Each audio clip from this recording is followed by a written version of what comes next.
straighten her out now. There you go. There you go.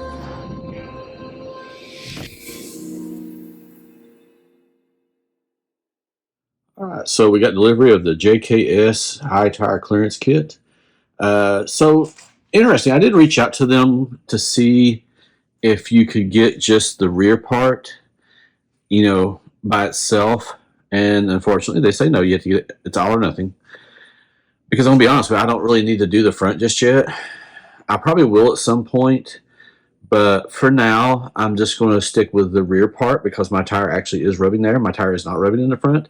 But, who knows down the road if I upgrade to a bigger tire, which is unlikely. But if I do, or if I have any work that's already in that area, I may have somebody do it for me because I don't have the sauce for it.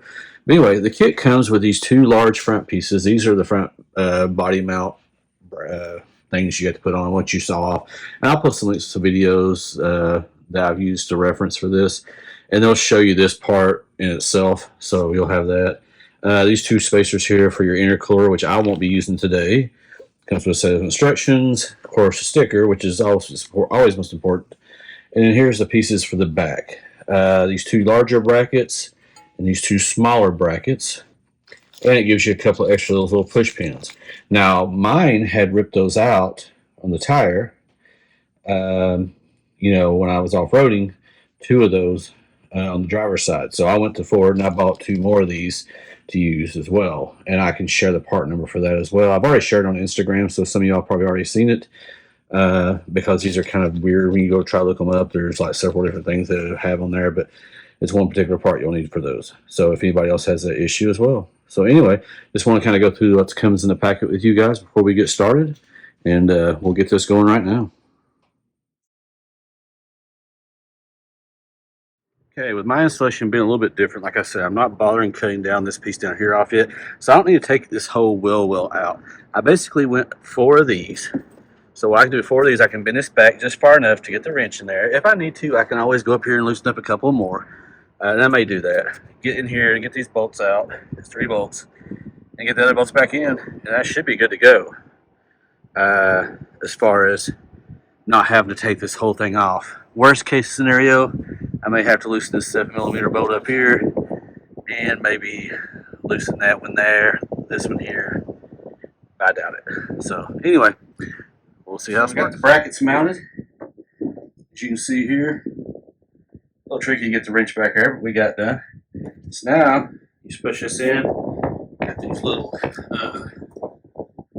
things here. You're gonna stick this up here, bend that in. Sorry, I can't get the camera here. So bend this in, get these holes lined up, push these little things through. Fast. You do have to create a new hole about right in here to fit this hole here. So you can do that multiple ways. You can take a nail or something right there.